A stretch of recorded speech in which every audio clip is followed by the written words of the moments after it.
प्रणाम प्रणाम. त्या व्यक्तीने विचारलं तुकोबा आहे तर मला प्रणाम करतेत. असं कधी नसतं बरं. काही काही गोष्टी कोणाकडून शिकल्या पाहिजे.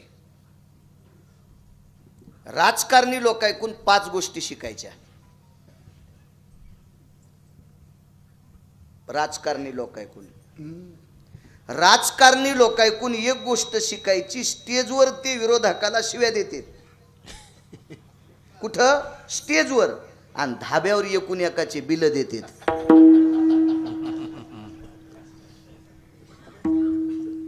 इतक्या एकूण एकाला शिव्या देतात की जसं यायचं 10 पिढ्याचं वय रे.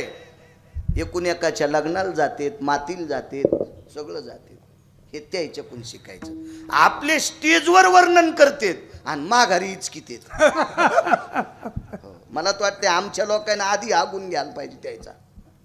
राजकारणी लोकांकडे मनातून असू की नसू पण त्यांच्याकडे नम्रता असते. काय चाललं बरं आहे का मग? काय म्हणतो पाऊस तुमच्याकडे? काय म्हणतात कांदे? बरे आहेत का द्राक्षाचे हाल अहवाल? मोठा माणूस बोलला की माणूस गार होत असतो बरं. नम्रता असते त्यांच्याकडे. मगाशी तुम्ही विनोदावर घेतला असेल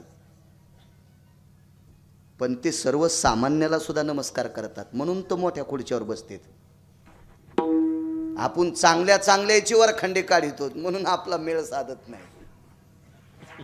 त्याच्यातल्या 2 गोष्टी 3 घरी गेल्यावर पहा.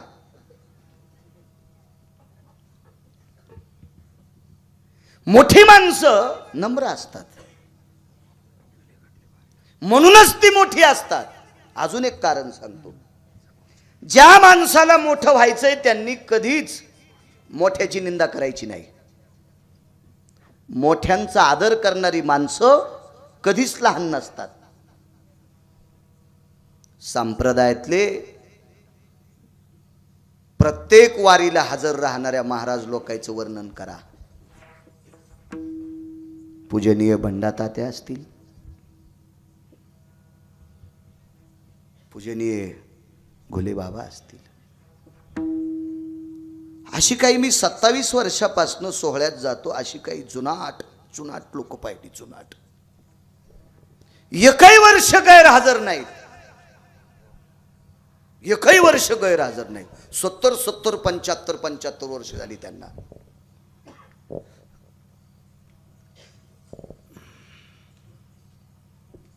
हे आधारयुत परमार्थातली लोक.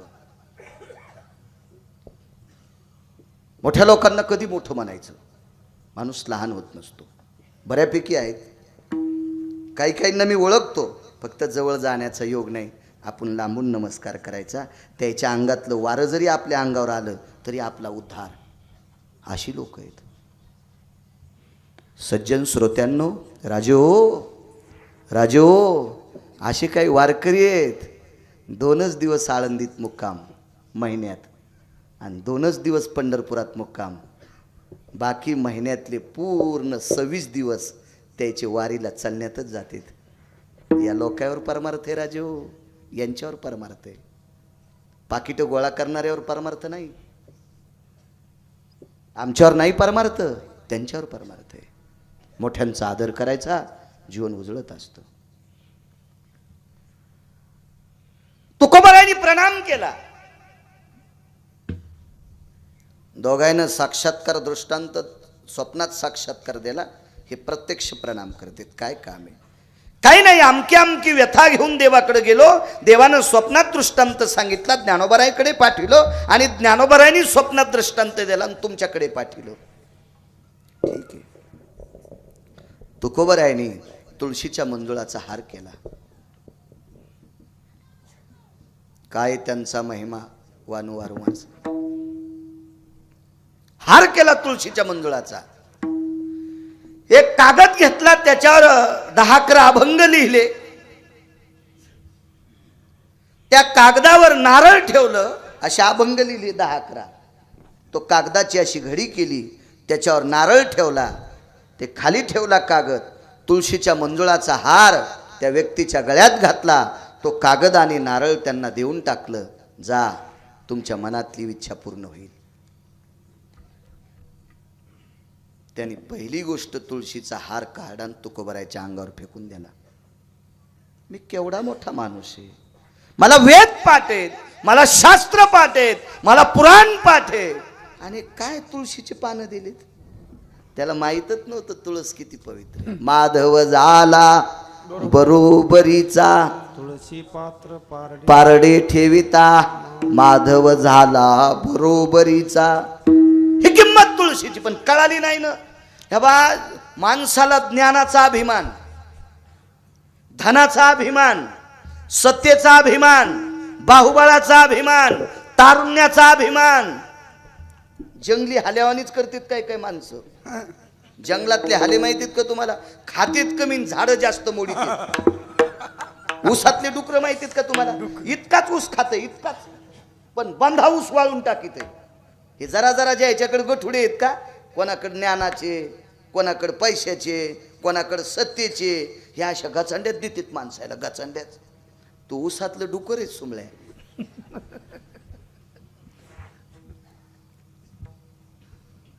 फेकून द्यायला हारतो. नारळ तर आपतीलच. तुकोबरायचा काळ म्हणजे 400 वर्षापूर्वीचा काळ. 400 वर्षापूर्वी नारळ केवढ्याला असेल? पटकन पटकन तोंडातून शब्द काढा. काय काय?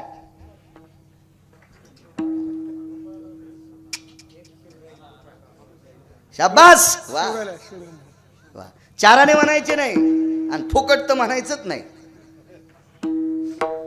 कवडी दमडी खडका, आडका लाल पै ढबल पैसा. हे जिनच्या पॅन्टीवाल्यांनी पाहिलेले पैसे नाहीत राजू. 400 वर्षापूर्वीचं नाणं. याच्या अगोदर जे पैसे होते का, आळंदीतले मालक वर्णन करतात, ते कशाचे असतील पैसे? मुद्रा कशाच्या होत्या? चमड्याच्या. हा, शोधत जा मागचं, शोधत जा, शोधत जा. मागची जागा जे इसरत नाहीत का, ते भिकारी होतच नाहीत. जे मागचं इसरतेत का, त्याची कव्हा बी नाव बुडालेलीच. मागचं इसरायचं नाही. नारळ तर म्हणले आणा, हातला दमडी खडका, लाल पै इतक्या पैशाचे, तुळशीचा हार, दारातल्या तुळशीची पानं. आणि काय लिहून दिलंय म्हणे? हे प्राकृत. मी संस्कृत पंडित आहे, मी आचार्य आहे, मी शास्त्री आहे, मी वेदांतिक आहे, आणि प्राकृत अभंग. त्याला माहीतच नव्हतं अभंगाची ताकद किती मोठी. या 18 संतांचं काव्य म्हणजे ते अक्षरे नवती देखा. ब्रह्म साम्राज्य दीपिका. ज्ञानेश्वरी ते अक्षर म्हणजे ब्रह्म साम्राज्य दीपिका. तुकोबरायच्या गाथ्यातले अभंग हजारो ब्रह्मदेव तराजूत टाकायचे आणि एक अक्षर गाथ्यातलं टाकायचं, ब्रह्मदेव पाचुळा. इतकी अभंगात ताकद. पण माहित नाही ना, ते मायासारखं रगीला असन, त्याने ते अभंग टाकून द्याला. ज्ञानोबरायकडे दर्शन घेतलं आणि मुक्काम केला. स्वप्नात दृष्टांत झाला, पुन्हा या प्रांतात थांबू नकोस. तुझ्यासारखा पापी तुकोबरायच्या प्रसादाचा अपमान करणारा या प्रांतात राहायच्या लायकीचा नाही. ज्ञानोबरायचा दृष्टांत. गेलं घरी ते पाहुणा. कोंडोजी नावाचा एक व्यक्ती आहे, त्याचं नाव आहे कोंडोजी. ब्राह्मण आहे. ब्राह्मण आहे. कुठल्या शाखेचा सांगता येणार नाही, गोत्र कुठला असेल तेही सांगता येणार नाही, कारण तितकं माहिती मिळाली नाही. काय होते, चांगल्यांची पुस्तकं दुर्मिळ असतात, भांगाऱ्यांची पुस्तकं टरकानं पडलेत. टरकानं पडलेत भांगाऱ्याची पुस्तकं. ओरिजिनल पुस्तकं सापडत नाहीत, चांगली पुस्तकं सापडत नाहीत. आणि सापडले तर आपल्याला वेळ नाही वाचायला. म्हणजे आपलं नशीब किती मोठं आहे बघा ना. आपल्याला वेळ नाही, वेळ नाही. पहाट लोक जे सकाळी पाणी नेत नाही, त्याच्या वाढदिवसाच्या शुभेच्छा सकाळीच देतो. गुच्छ द्यायला, चित्रातलाच केक कापल्याला, हो लगेच हार घातल्याला. बायको कदर कदर, त्याच्या बायकोने रितुडी टाकली त्याच्या. आणि त्याला वाढदिवसाच्या शुभेच्छा द्यायला आणि मोबाईल इचकायला आपल्याला टाईम आहे. आपल्या संतांचे चरित्र पाहायला आपल्याला टाईम नाही. म्हणून निसर्ग गलखंड्या द्यायला आपल्याला. म्हणून निसर्गाचा स्वभाव लहरी झालाय. आपल्या चुका आहेत. ज्याची पिंडात बदलत असतं का त्याची बदल ब्रह्मांडात होत असते. जे पिंडात बदलतंय ते ब्रह्मांडात बदलत असते. देवावर नाही रुसायचं. आपल्याला पुसावं ना, आपण किती नीट वागायला होतं आपल्याला पुसायचं. गेलं वापस ते. कोंडोजी नावाचा ब्राह्मण आहे, साधा आहे, गरीब आहे, मजूर आहे आणि सहज फिरत फिरत देहूला आला आणि 4-2 लोक तुकोबरायचं दर्शन घेत होते. आणि एक जणाला विचारलं, हे कोण महाराज आहेत? कोंडोजी म्हणतात, हे कोण महाराज आहेत? काय त्यांचा महिमा? वारंवार. उदाहरण क्रमांक 2, तुम्ही दिलेल्या ठरलेल्या वेळेत जितके सांगता येतील तितके सांगतो, माप भरून देतो. शेराचं बूड खालून हाणून देत नाही. हो, आमच्याकडे एक पाहुणा होता आमचा, त्याच्याकडे 2 शेर होते. त्याला जर कोणाकून ज्वारी घ्यायची तर मधात दगड हाणीत होतं आणि त्याला गड्याची द्यायची की खालून दगड हाणीत होतं. म्हणजे 16 पायल्याची 11 पायल्या भरत होती आणि त्यानं त्याच्या शेरानं घेतली की 16 पायल्याची 19 पायल्या भरत. हो, ते शिमग्याच्या दिवशीत मेलं. हो, त्याच्या मातीला सारे दारू पेलेलेच होते. त्या दिवशी चांगला बाहेर निघतच नाही कोणी. शिमग्याची आसनी राम न म्हणे कोणी. हे उतारत बाहेर पडतून शिमग्याच्या दिवशी. आता नवीन एक शिमगा तयार झाला आपल्या महाराष्ट्रात 31 डिसेंबर. हे एक कोणी घुशीला काय माहित. त्याचं तोंड तर निबर बुटानं हाणायला पाहिजे होतं ज्याने हे सुरू केलंय त्याला. विठाला विठाला विठाला.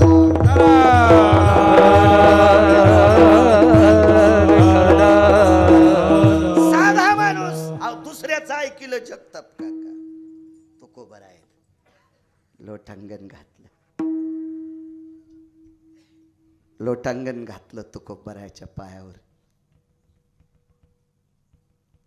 फाटकं शर्ट होतं अंगात,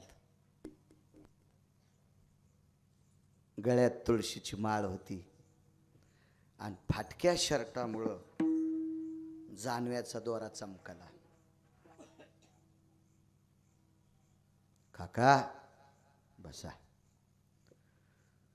तुकोबरायच्या बऱ्यापैकी बलाढ्य लोक पाया पडले होते. पाया पडले, उठून गेले. पण तुकोबराय फाटकं पुटकं शर्ट असलेल्या ब्राह्मणाला गळ्यात तुळशीची माळ आणि जानवं गळ्यात असल्यामुळं तुकोबराय बसा म्हटले. आणि काल ज्याचा सत्कार केलता का तो सत्कार याला देऊन टाकला. काय त्यांचा महिमा वारंवार सांगतोय. ती तुळशीच्या मंजुळाची माळ गळ्यात घातली, ती 11 भंगाची कागद तो प्रत आणि त्याच्यावर नारळ ठेवलं. जा, देव तुमचं कल्याण करील. तो कोंडोजी नावाचा ब्राह्मण तुकोबरायला म्हणतो, मला वाचता येत नाही. काय करायचे हे अभंग, मला वाचता येत नाहीत. तुकोबरायनं सांगितलं, दिलेला प्रसाद ग्रहण करा. हार सुकलेला होता. तो हार गळ्यातला मांडीवर ठेवला. 10-5 पानं त्याच्यातले काढले आणि तुकोबरायच्या समक्ष पानं खाल्ली. ब्रह्मकन्येची कृपा झाली, सरस्वतीची कृपा झाली. केळीच्या पानासारखी रंभापत्र जिव्हा तिच्या येते, सुचाग्रो टोका भयस्थिती. केळीच्या पानासारखी जीभ पातळ झाली. पाणिनीची कृपा झाली, अक्षराची कृपा झाली आणि तुकोबरायचे अभंग वाचू लागला. प्रसाद कोणता खाल्ला? तुळशीच्या पानाचा. तुळशीच्या पानाचा. अहो, काही दिवसापूर्वी मुसलमानाला तुळशीचं महत्व कळालं. 4-4 कोटीचे घर बांधलेत काही काही रानडुकरायनं. पण त्या जंगलातल्या रान हलगाटाईच्या घरी मसड नाही. आपली हे नाही, वृंदावन नाही, वृंदावन नाही. मी लय पाहिले. महाराष्ट्रातले 4079 गाव झालेत माझे. एकदा गाव गेलेलं लिहितोय, पुन्हा लिहित नाही ते. 4079 गाव पाहिले. रावणाला ओव्हरटेक केलेली डुकरं पाहिलीत नाही. पैशावाल्याला नाही डुक्कर म्हणायचं, पैसा असून धर्माचं पालन करत नाही त्या भडव्याला डुक्कर म्हणायचं, त्याला डुक्कर म्हणायचं. त्याला राजे हो, ज्याच्याकडे पैसा आहे का त्याने धर्माचं पालन करायचं. सप्ताह जर दुष्काळामुळे पडत असेल त्यानं म्हणा आपले 4 पोते गहू घेऊन जा, पण नका सप्ताह बंद पाडू. चालतंय. इथं बसलेली एखादी माझी माय असेल, बाई एखादी मुलगी असेल, माय तुझं रूप सुंदर आहे, तुझं रूप सुंदर आहे, तू गरीबाची आहेस, पण तुझं रूप सुंदर असल्यामुळं तुला तहसीलदारानं पसंत केलंय. तहसीलदार म्हणला ते पाहुणे आहेत, गरीब आहेत, पण मुलगी सुंदर आहे, मला आवडली. आणि तहसीलदारानं जर माय तुझ्या रूपामुळं तुला पास केला असेल तर तुझ्या मालकाला बघितल्यावर वाळूवाले असे वाननेर पळाल्यावानीच पळत येत. काका माहिती आहे ना तुम्हाला, त्याच्यातला अभ्यास चांगला भ्यावा लागतं की नाही तहसीलदाराला, वाळूचा ट्रक असल्या रॉयल्टीसाठी आहे का नाही. काही ना लय छापले पण पैसे धरता येत नाही का त्याला, हे लागतंय. जसे आले तसे धाब्या उडीत येत काय लोक, प्रारब्ध लागते पैसे धरायला. पण असतोक नाही तहसीलदार खतरनाक, तालुका ताब्यात त्याच्या. कशामुळे भेटला तहसीलदार? रूपामुळं. मग तिला रूप कोणी दिलं असेल? डॉक्टरनं. आणि डॉक्टरला जर लेकरं सुंदर जन्माला आणता येते तर डॉक्टरला पोरं काळे होत नाहीत का?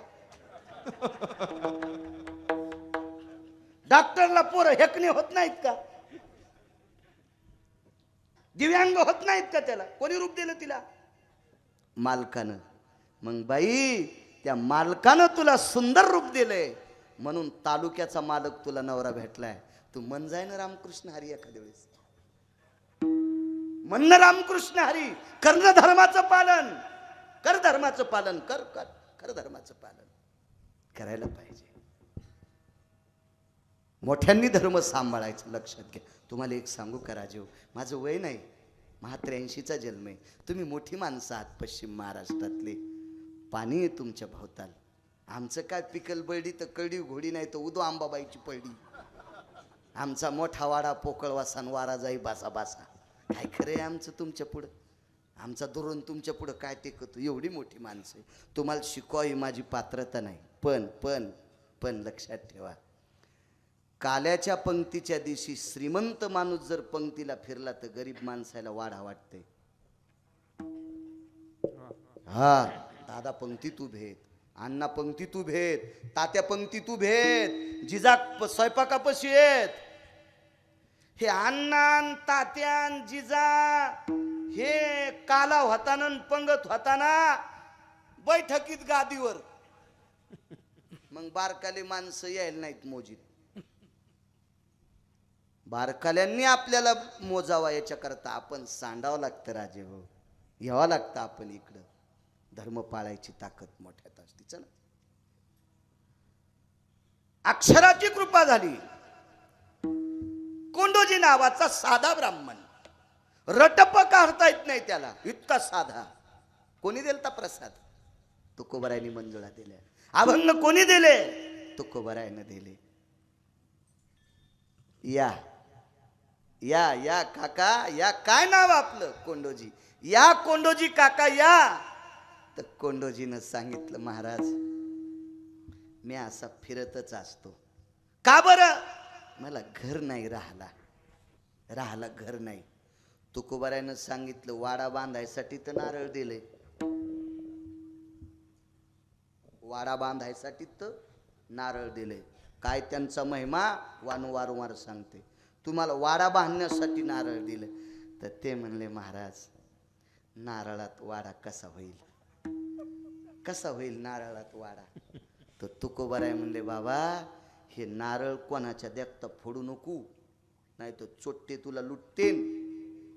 तू अंधारात नारळ फोड आणि याच्यात काय निघतंय ते चांगल्या सोनाराला देऊन टाक आणि आणलेल्या पैशा वाडा बांध. ऐका महती नारळाची. अहमदाबादचा सोनार आहे, अहमदाबादचा सोनार आहे. त्या सोनाराकडं एक व्याधी होती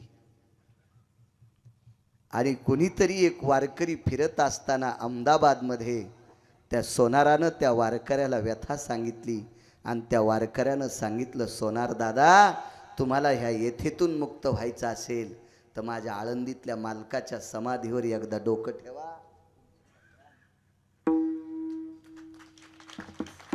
आणि त्या सामान्य वारकऱ्याचं ऐकून तो अहमदाबादचा सोनार आळंदीला आला. माझ्या माईंनो, आळंदीला आला. ढवळे लिंब खाणाऱ्या देवायच्या नका पाय पडत जाऊ.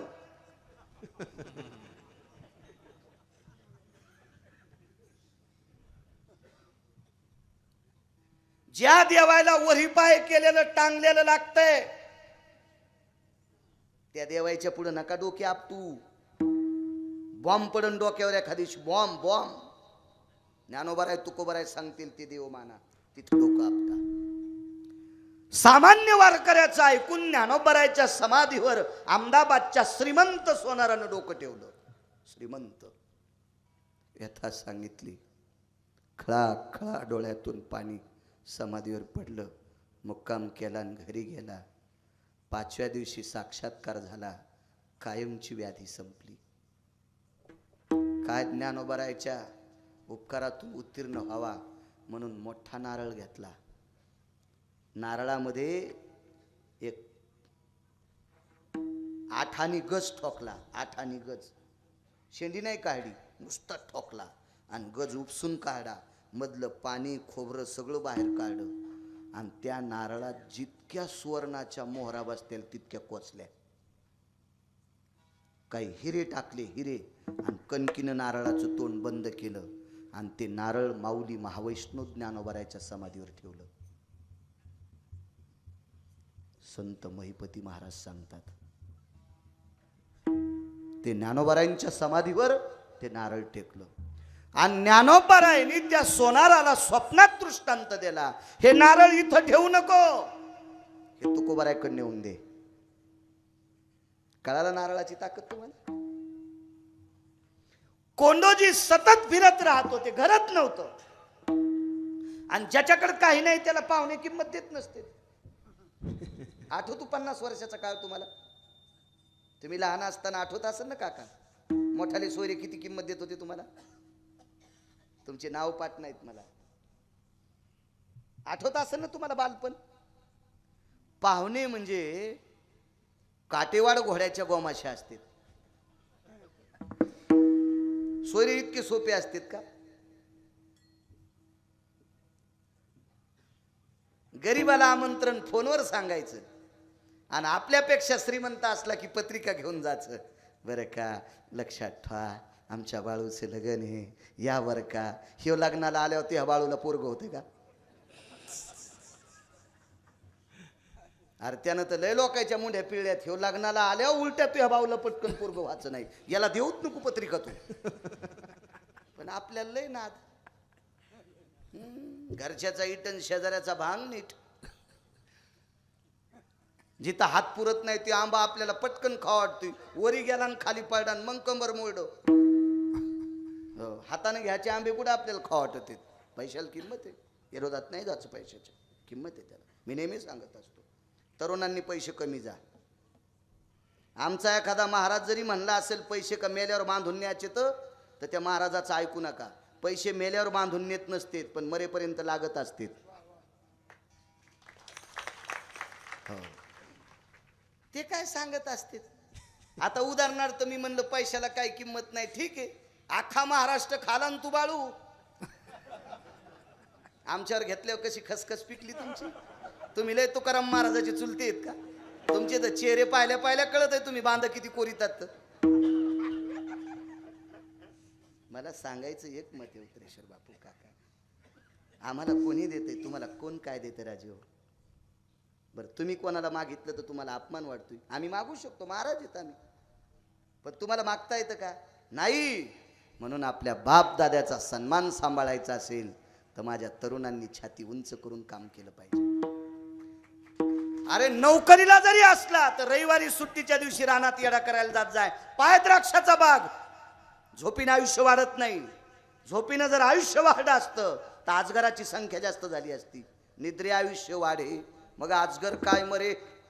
अजगर तर झोपताय जास्त, आयुष्य वाढतं का त्याला? नाही, कामं करीत जा. मी डोळ्यानं पाहतोय, ज्याच्याकडे भरपूर पैसे आहेत ते सकाळी 5 वाजताच पळायलेत. एकाव 1 11, एकाव 2 12, एकाव 3 13. 5 वाजल्यापासून 8 वाजूस तर रोड जाम केलाय त्याने. आणि ज्याला संध्याकाळचा ठिकाणा नाही ते 10:30ला दात घास. तू काय आभाळ फाकलंय. मंत्र्याचा चुलताय का सुंबळ्या तू?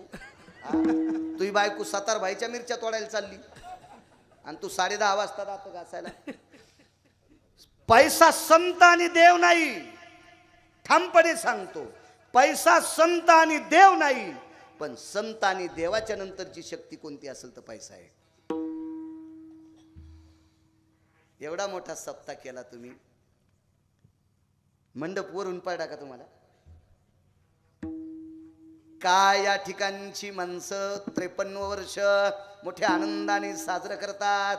म्हणून इंद्र म्हणला, या गावातल्या लोकांना मंडप मीच देऊन टाकतो. ह्याही बाबांनी मंडप फुकट लावला असता, पण बाबा तुम्हाला पण पप्याची माय आहे ना. यायला मंडप फुकट दिल्यावर बापू तू कशी पप्याची माय जगीशील? आहे का नाही? तुलाही पोटाला लागन ना रे दादा. मग पैसा, देव आणि संत याच्या नंतरची. हे बा, घरी आल्यावर केळीचे साल्टे खात नाहीत. घरी आल्यावर केळीचे साल्टे खात नाहीत, पण केळी सुखरूप येण्यासाठी घरा लोक साल्टे आणावं लागतील. पैसे मेल्यावर संग नेत नाहीत, पण मरेपर्यंत लागत असते. त्याच्या नाही विरोधात जायचं. ठीक आहे, मात्र कमवत असताना नीतीनं पैसा कमवायचा. जोडून या धन उत्तम व्यवहारे. समाजात एकही माणूस किंमत देत नव्हता. त्याच्यावर ब्रह्मकन्येची कृपा झाली. कशामुळे? तुकोबरायच्या गाथ्यातल्या अभंगामुळे. वाणीत ताकद आली. पटापट पटापट पटापट माणसं पाया पडू लागली. वा वा, काय गुरु आहेत, काय गुरु आहेत, काय वेदांतिक आहेत, काय शास्त्री आहेत, काय पुराणिक आहेत. कोणी केलं त्यांना? सानप काका तुकोबरायनं. कोणी दिला हार? तुकोबरायनी. कोणी दिले अभंग? तुकोबरायनी. हिऱ्या आणि माणिक मोहरा टाकलेलं नारळ कोणी दिलं? तुकोबरायनी. नुसता कोंडोजी ब्राह्मण श्रीमंत नाही झाला. माझ्या रयतेचे राजा छत्रपती शिवाजी महाराज यांच्या घरी जो देव्हारा होता जगदंबेचा, त्या जगदंबेच्या देव्हाऱ्याची पूजा करायचा मान कोंडोजी ब्राह्मणाला मिळाला. आज एक प्रसन्न दिवस आहे आजचा. माझ्या रयतेच्या राजाला एका नालायकाच्या तावडीतून, माझ्या रयतेचे राजा छत्रपती शिवाजी महाराज यांना एका नालायकाच्या तावडीतून वार केल्याच्या नंतर माझ्या छत्रपतींना ज्यानं वाचवलंय, आज त्यांचा जन्मदिवस आहे. माझे जीवा महाले.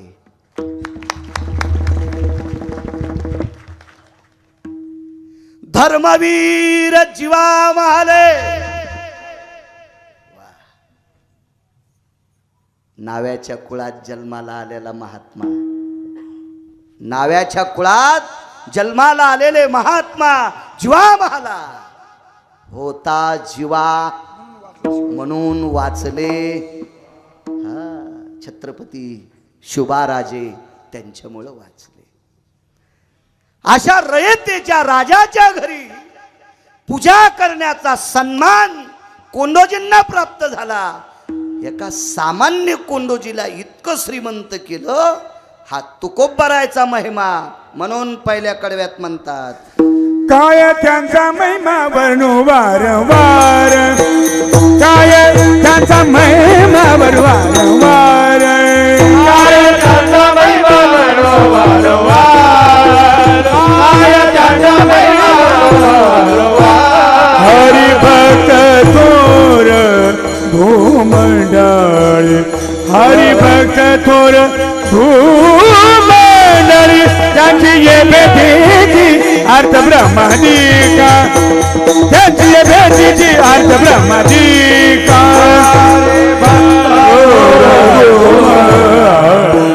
हरी भक्त थोर भूमंडळी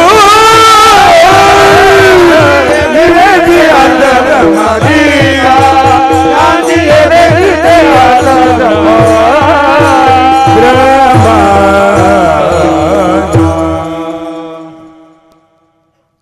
शकतात मायबाप मोठं? मायबापाला वाटत नाही आपलं पोरग मोठं? नसतील का कोंडोजीला नातेवाईक? येडा म्हणून सोडून द्यालता कोंडोजी, येडा. तर जगदंबेची आरती केल्याच्या नंतर, त्या कापराची आरती केल्याच्या नंतर, कोंडोजीनं आरती दिल्यावर रयतेच्या राजाला आरती घेऊन प्रणाम करावा लागत होता कोंडोजीला. का? तुकोबारायांचा महिमा आहे. काय त्यांचा महिमा वानु वारंवार, हरिभक्त थोर भूमंडळी. शक्ती राज फार मोठी संत. पहिल्यांदा आलो, जायचंय दूर, पण 10 मिनिटं देतो तुम्हाला. मालकाची कृपा आहे, मारुतीरायाची कृपा आहे. काय हे जर इथं जर 10 मिनिटं वेळ नाही दिला आणि काका गाडी पंक्चर झाली तर 1 तास जाईल.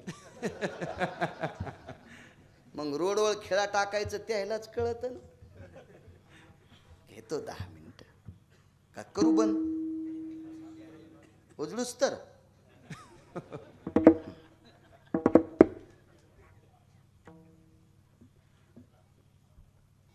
सज्जनांनो, या भारत देशातल्या संतांची फार मोठी ताकद आहे.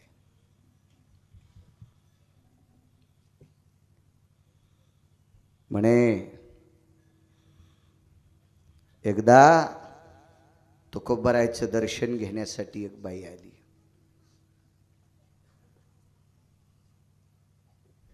डोळ्याच्या कडा होल्या झाल्या तिच्या. तुकोबाराने विचारलं, माय का रडतेस? काय दुःख आहे? काही नाही. मग रडते कशा करता? काही नाही, माई इच्छा आहे तुम्ही माझ्याकडे जेवायला यावं, जेवायला यावं. राजे हो, त्या तुकोबारायचं नाव आम्ही घेतो तर भाज्या किती होत्या आज? किती होत्या बापू भाज्या? 4. आपल्याला सोमवाराला फराळाचं काय होतं? आहे का ती बसलेली इथं? त्यांच्याकडे गेलतो आम्ही तुकोबारायचं नाव घेतो तर इतका सन्मान. तुकोबाराय किती मोठे असतील दादा. त्या सामान्य बाईला वाटलं तुकोबाराय माझ्याकडे जेवण्याकरता यावे. येतो माय. त्या बाईनं सांगितलं, महाराज ज्या दिवशी तुम्हाला जेवू घालण्याची माझ्या इथं ताकद होईल त्या दिवशी मी तुम्हाला बोलवते. आज तुकोबाराय जेवायला जात होते पण तिच्या इथं नव्हतं काही. परिस्थिती नाजूक परिस्थिती झाली. कष्ट केले, घामाचा पैसा जमवला, मोलमजुरी केली. बाई ब्राह्मणाची आहे. बाई ब्राह्मण आहे, ब्राह्मण बाई आहे. 60-65 वर्षाचं वय आहे. आणि आश्विलाईन शाखेची आहे. हिची शाखा पक्की माहिती आहे. ती आश्विलाईन शाखेत ती ब्राह्मण स्त्री आहे. मी जेवढं माहिती आहे तितकंच सांगेल. आता मनानं जर म्हणलं असतं ती माध्यंजन शाखेची आहे, तर एखादा म्हणला हे कशात लिहिलेलं आहे तर नाही सांगितल्यावर धोतर पिवळं होईल ना. कशानं पिवळं होत असतं हे तर तुम्हाला माहिती आहे. आता कशी हळद लागेल, हळद लागली एकदा. नाही, आधारा वाचोनी काय सांगशी काय. पुराण जे सांगते ते कीर्तनातल्या वक्त्यानं बोललं पाहिजे. तुमच्या पवित्र माणसांचा, श्रोत्यांचा वेळ जो कीर्तनकार मातीत घालतो त्याचे पूर्वज नरकाला जातील. लोक ऐकतात म्हणून काही बी नाही सांगायचं बक बक बक बक वारं सुटल्यावानी. नाही, घेऊ न घेऊ पण चांगलं सांगायचं. अरे मग काही बी ऐकायला स्टेज आहेत ना दुसरे. तुम्ही पण कीर्तनात बाष्कळ ऐकायची अपेक्षा ठेवत जाऊ नका. आज हसीलच नाही, तमाशा पाहायला जाय ना. 2-4 महिन्यात तुझ्या घराचा तमाशा होतोय. इथं हसायचं कशाला? नाही, बोधावर आरोढ कीर्तने. एखादी उपदेशाची चिंगी पडली तर जीवनाचा उद्धार होईल. कारण कीर्तनकाराने आपलं सांगायचंच नाही, संतांचं सांगायचं. आपलं कशाला सांगायचं? आपली काय लायकी आहे, आपली काय पात्रता आहे का? संतांचं. तिच्याकडे सामुग्री तयार झाली. एका वारकऱ्याच्या हाती निरोप दिला, तुकोबाराय आमच्याकडे जेवायला या. तुकोबारायने येताना बऱ्यापैकी वारकरी सोबत आणले. तुकोबरायच्या सोबत जे वारकरी होते 10-11 ब्राह्मण होते, त्याच्यातला एकही तंबाखू खात नव्हता. मला असं वाटते त्याच्यातला एकही गुटखा खात नव्हता. मला वाटते 4-5 दिवस झाले एका गावाला कीर्तनाला गेलोत. तर कीर्तनाला गेल्याच्या नंतर मी नारदाच्या गादीवर आहे, माझ्या पुढं ज्ञानोबारायांचा ग्रंथ, विश्वाचा तारक ग्रंथ आहे, जगाच्या मालकाचं मंदिर आहे, मारुतीरायाचं मंदिर आहे, तुम्ही सज्जन वारकरी आहेत. एका पवित्र माणसानं सांगितलं, ह्या दोघांना बी गांजा ओढून भजन म्हणलंय. बापू साक्षीला आहेत तुम्ही. ज्याच्या गळ्यात तुळशीची माळ आहे त्यानं सांगितलं, यायला गांजा ओढताना मी पाहिले. राजे हो, संप्रदायातल्या लोकांनी इतकं घाण काम नाही करायचं, नाही करायचं.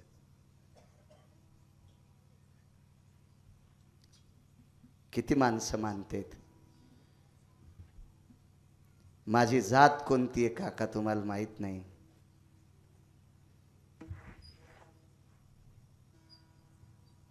आमचं गोत्र काय तुम्हाला माहित नाही. हे हॉस्पिटलला ॲडमिट होते. मी मुक्कामी उत्तरेश्वर बापू तिकून आलो, निरोप केला. मला सकाळी इकडे एक श्राद्धाचं कीर्तन आहे. त्या श्राद्धाच्या कीर्तनाच्या दिवशी फार मोठी ग्रंथसंपदा अवगत असलेले आदरणीय लहवीतकर बाबा, रामकृष्ण बाबा लहवीतकर तिथं माझ्या कीर्तनाला हजर होते. मला वाटते काल परवा त्यांचं कीर्तन झालंय, काल झालं. एवढी मोठी व्यक्ती, वयानं मोठी माणसं आहेत, ती बुजुर्ग माणसं आहेत. ह्या लोकांनी परमार्थ टिकवला म्हणून आमच्यासारख्या बाळूला कीर्तन करण्याचा योग येतोय. आणि तिथे कीर्तनाला जायचं. आणि मी खालून आलो कीर्तन करून. आता कुठे जावं काकांना, उमेशला म्हटलं. तर उमेश म्हणला काका ॲडमिट आहेत, मी काकांसोबत आहे. कोण असेल घरी? घरी गेलो, दार वाजिलं, दार उघडलं. बापू होते तुम्ही. वरच्या मजल्यावर रूम उघडी करून दिली ताईसाहेबांनी. आराम केला, सकाळी स्नान केलं. हॉस्पिटलमध्ये सलाईन चालू असताना फोन केला, महाराजाला नाश्ता करून जा म्हणा. दृष्टांत संपला राजे. काय जीव लावतात तुम्ही प्रांतातले. एकही कीर्तन सानप तुम्ही सोडत नाहीत. काय आमच्या श्रीमंतीला बळबळता नाही. ज्ञानोबाराय तुकोबारायचं नाव घेतो. मृदंगाचार्य आपण, गायनाचार्य महाराज आपण, पकुतात्या, मते महाराज, उत्तरेश्वर महाराज, महाराज तुम्ही. आपण मालकाचं नाव घेतो, विटेवरच्या मालकाचं. म्हणून ज्या बाईची चप्पल पाहायला भेटत नाही ती बाई आपल्याला जेवायला देते. आपण नाही करायला पाहिजे अशा चुका, नाही करायला पाहिजे चुका. आपण नाही तंबाखू खायला पाहिजे. सोडून द्या ना माझ्या माईंनो तंबाखू. हा, टकटक दिसायला त्यात शेत 200-300 म्हाताऱ्या. हा, ज्या बाईची सासू तंबाखू खाती त्या शहाण्या सुनानं मथारीला पोराचा मुकाच घेऊ द्यायचा नाही. कारण मथारीच्या थुत्राचा तंबाखूचा वास जर 5वीच्या पोराच्या तोंडाला लागला तर पोराचा अभ्यासच संपतो. त्याच्या मेमरी कार्डावर परिणाम होतो त्या वासानं आणि ते पोरग नापास होतंय. म्हणून जी सासू तंबाखू खाती का तिला तोंडच आपल्या पोराच्या तोंडाजवळ नेऊ देऊ नका. आमची मसड मेली 90,000ची. ओरिजिनल तुरीचे पैसे नेऊन मसड आणली. मी, मला तुरी चांगल्या होत्या, तुरीच्या पैशावर मसड आणली आणि पहाट 9 वाजता मसड मेली. डॉक्टरला मी तपासायला लावलं तर डॉक्टर म्हणले तुमच्या शेजारी कोणीतरी बाई झोपायच्या आधी तंबाखू खाती आणि रात्रभर तंबाखू हटात ठुती आणि रात्रभर तिच्या तोंडातल्या लाळीच्या तंबाखूचा वास ही तुमच्या गोठ्यात शेण आणायला गेली आणि मशीनं असं पाहिलं आणि हिच्या तोंडाचा हुमकारा मशीनं घेतला.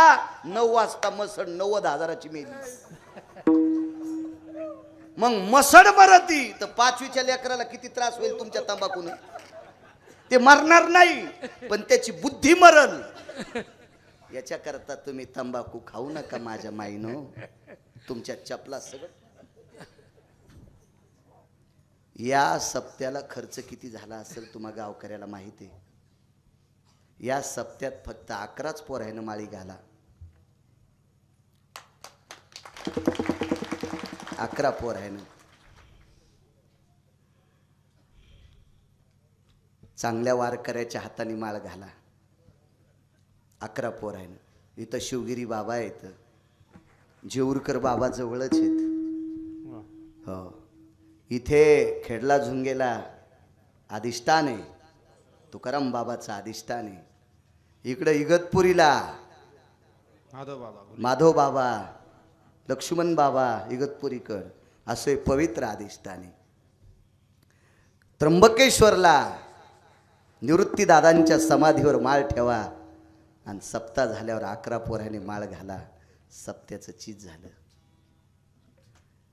125 बायकांनी तंबाखू सोडा, सप्त्याचं फळ झालं.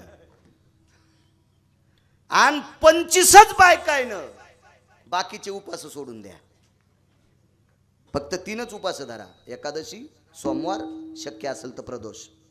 लवंगाव मंगळवार नको धरू द्वारका. फरफळून जाशील मंजुळा. हो, बिबेवानी सुरकुटी होईल तू आणती का. हो, वाऱ्यावानी उडून जाशील सकू. ए दुर्गा, ए सावित्री, भांगारेनं सांगितलेले उपास धरू नका, सप्ताह सफल होईल. मला विचारणार आहे कोणीतरी. म्हणीन बाळ्या तू कशाच्या आधारावर बोलतोस. मला विचारणारे परमार्थातले वाघ आहेत. तू 3च उपास कस काय सांगतो. माझ्या ज्ञानोबाराय तुकोबारायने सांगितलेले 3च उपास आहेत आणि 5 परवाने येतात. याच्या व्यतिरिक्त उपास नाही सांगितले. जळून चाललात तुम्ही, जळून चाललात, जळून चाललात. नवऱ्यानं घरी चहा प्यायला 7-8 माणसं नेले. लक्ष्मी चहा कर, तर ती ह्या भेताडावून त्या भेताडावून.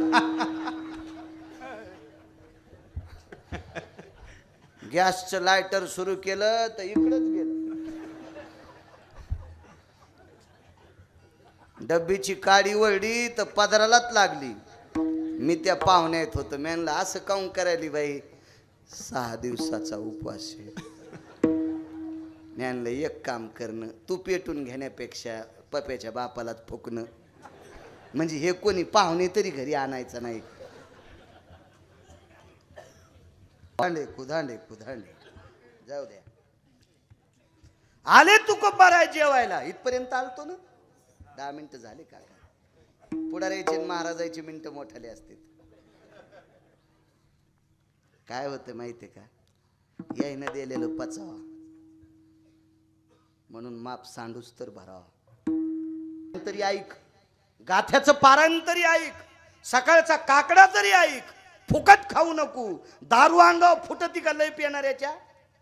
तर सत्यातलं तसं फुकट खाल्लं की अंगावर फुटत आहे. काहीतरी सेवा.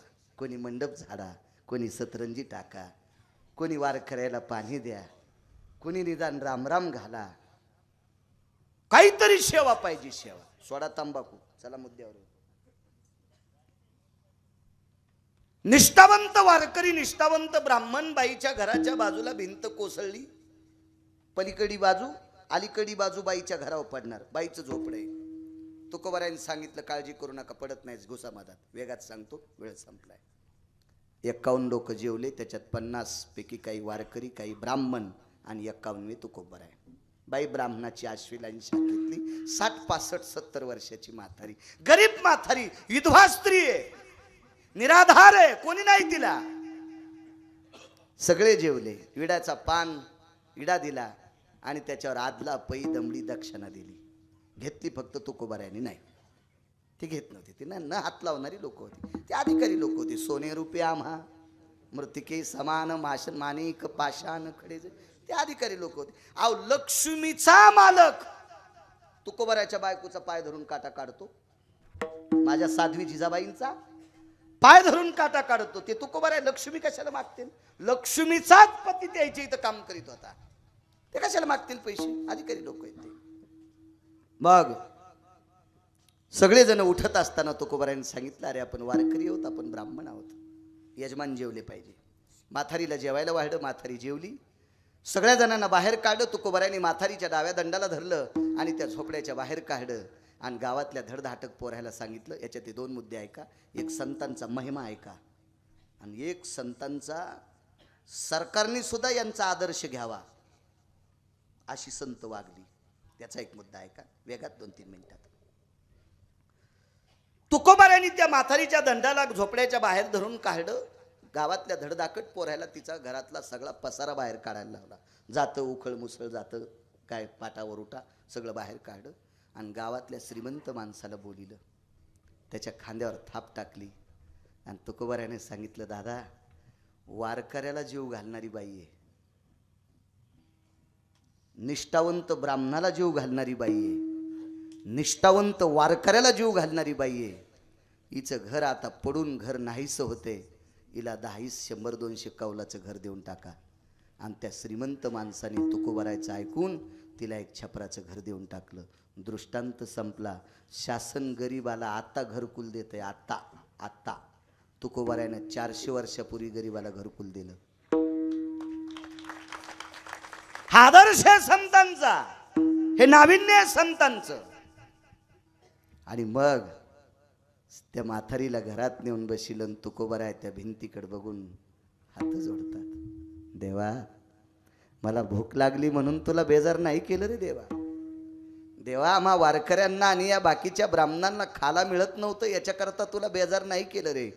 एका वारकरी माथारीच्या अंतकरणातलं मनोगत होतं, मी जेवावा, वारकरी जेवण, ब्राह्मण जेवावा. आणि देवा तुला जर काम सांगितलं नसतं तर हे घर पडलं असतं. तुकोबारायांनी देवाला सांगितलं, आमचे जेवण होस तर, माथारीचं जेवण होस तर तू भिताड सांभाळ. 2019ला मरता मरता वाचलोय, माझा बॉईल जनला, मला दिवसाकाठी 2 गोळ्या घ्याव्या लागतात म्हणून बसून कीर्तन करतं. बसा ना बरं, बसा ना. एक कॅमेरे 1 मिनिट बंद करा. तुम्ही